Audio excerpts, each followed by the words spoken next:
Hello students, welcome to Finite Element Method course.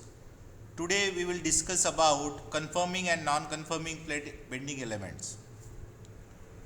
Conforming elements and non-conforming elements. Many times in finite element analysis these terms appeared. These are very important to understand the plate bending analysis, especially for 12 DOF, 16 DOF plate bending elements. You must know what is conforming elements and what are non-conforming elements. So conforming elements means when you select the primary variables of the plate bending element. So in conforming elements, when continuity of primary variables is ensured at both nodes as well as boundaries of the element, those elements are called as conforming elements. That is, when continuity of primary variables are ensured at both nodes and the boundaries of the element, those elements are called as conforming elements. Whereas non-conforming elements are when the continuity of primary variables is ensured only at nodes but not ensured at the boundaries, those elements are called as non-conforming elements. For example, C1 continuity element, that is 12 degrees of freedom plate bending element. We already discussed this element in detail in previous class. These 12 DOF plate bending element or C1 continuity elements are called as non-conforming elements, because in these elements continuity is ensured at the only nodes, not at the boundaries. If you want to understand with example what is conforming and non-conforming elements, if you consider the same example of 12 DOF plate bending element, which is also called as ACM plate bending element, Adeni, Clough and Melosh. In this plate bending element we already discussed in previous class, there are 12 degrees of freedom, 3 degrees of freedom per node, that is W, dW by dx and dW by dy, that is theta x and theta y. So at each node there are 3 degrees of freedom, so total degrees of freedom are 12, so we have to select 12 terms from the Pascal triangle to write down the polynomial of deflection W. So this is polynomial of W. If you differentiate W with respect to y, you will get theta x, and if you differentiate W with respect to x, you will get theta y. Now we have three expressions with us.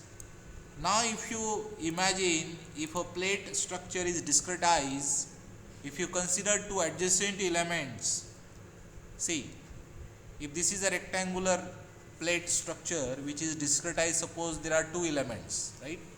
Adjacent element, element 1 and element 2, and this is a common edge to these two elements. This is common edge.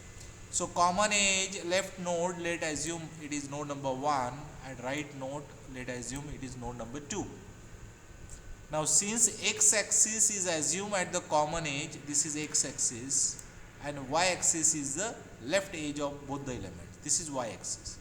Now since origin of x is assumed here at the center of y, this line is also represent y equal to 0.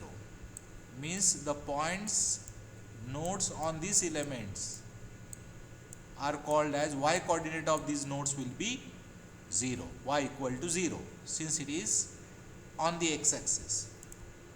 Now if you want to write down these 3 degrees of freedom, these three expressions for the nodes which are on the common edge, this edge, then y equal to 0, y coordinate is equal to 0. So if you put y equal to 0 here, you will get, all these terms will get cancelled where y appears.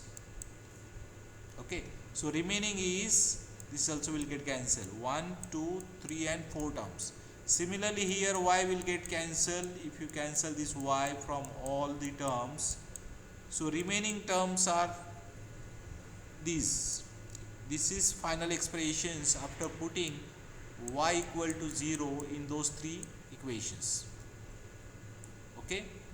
Now if you want to find out that w, theta x and theta y final values, what you have to do, If you want to find out W, you have to find out W, alpha 1, alpha 2, alpha 4 and alpha 7. There are 4 unknowns in W. Out of these 4 unknowns, 3 are common in this also. That is alpha 2, alpha 4 and alpha 7, which are also in the W expression. It means if you find out alpha 1, alpha 2, alpha 4, alpha 7, you can find out W as well as theta y, that is dW by dx. Both the equation values you will get if you find out these 4 unknowns. Right? Now to find out these 4 unknowns, if you apply continuity conditions at both the elements, continuity conditions at node number 1 and continuity condition at node number 2. So what are those continuity condition? First continuity condition is deflection of both the elements at node number 1 must be same. It means deflection of element number 1 must be equal to deflection of node number 2 at what? At node number 1. Look at here.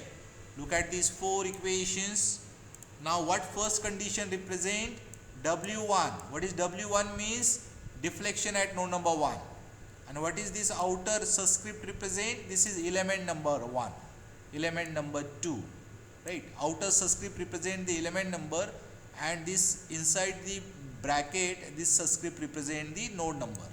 So what is the meaning of first condition? Meaning of first condition is deflection at node number 1 of element 1 must be equal to deflection at node number 1 of element 2. Means at this point deflection of element 1 must be equal to deflection of element 2. Similarly, deflection at node number 2 of both the element 1 as well as element 2 must be same. So W2 means deflection at node number 2 must be equal to for element 1 as well as element 2. So this is called as continuity condition of deflection, as well as there is a continuity condition of bending slope, that is dW by dx. So slope dW by dx of node number 1 must be equal in both the element 1 as well as element 2. Bending slope at node number 1 must be same for both the element. Similarly, bending slope must be same for both the element at node number 2 also. So dW2 by dx for element number 1 must be equal to dW2 by dx for element number 2.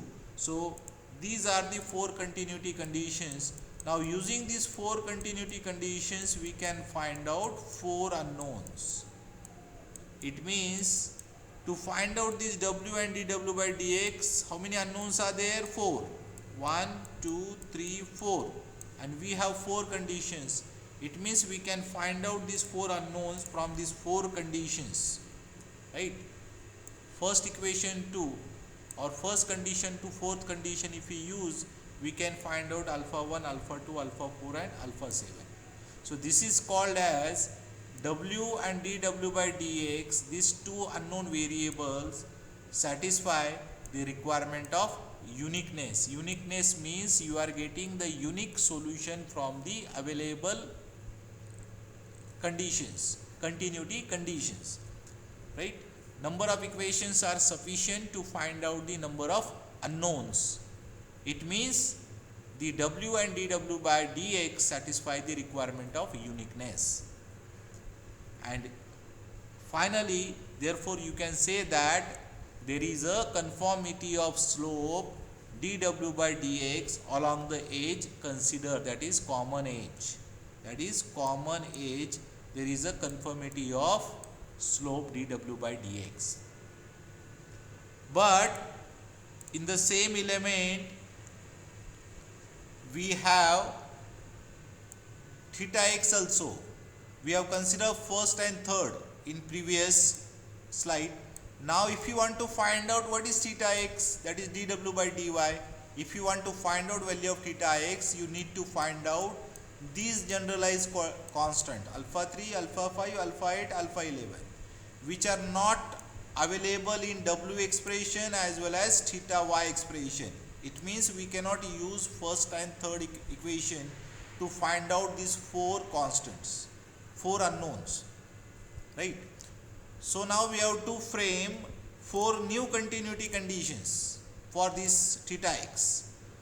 Now already 4 conditions we have used for first and third unknown w and theta y, right? Now we cannot use these conditions because there is no theta y, theta x for the here. There is no theta x here, right? These 4 conditions are applicable to w and theta y only. That is dw by dx.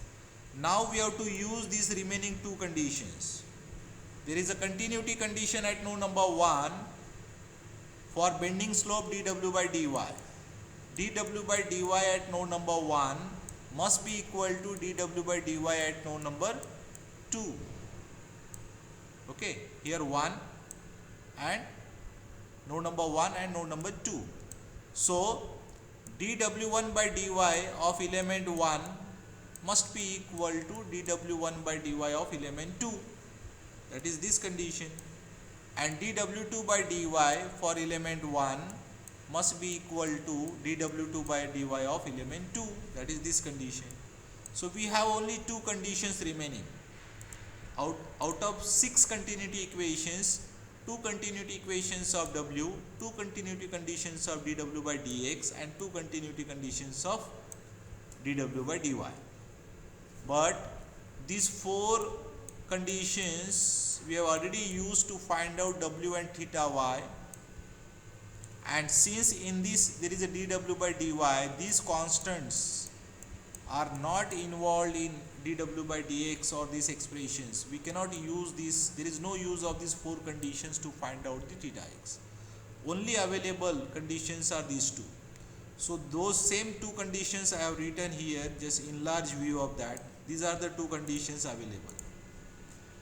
Now using these 2 conditions we cannot find out these 4 unknowns, that is alpha 3, 5, alpha 8 and alpha 11. There are 4 unknowns and we have only 2 conditions. It means we cannot solve this. From these 2 conditions we cannot find out the 4 unknowns. It is not possible. It means it is not possible to get uniqueness of dw by dy along the common edge.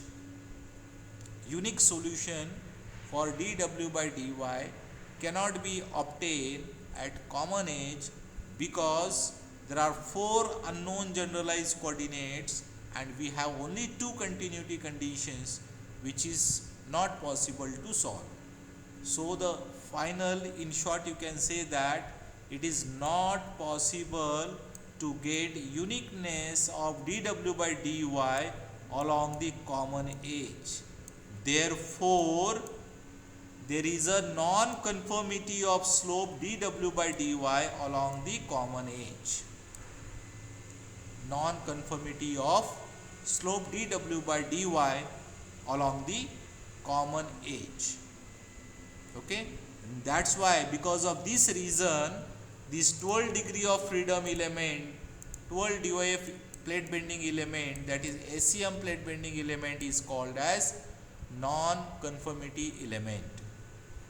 This is called as non-conformity element, that is C1 continuity element. So I hope all of you understand what is conforming element and non-conforming element. In the next class we will see the next topic of finite element method. Thank you very much.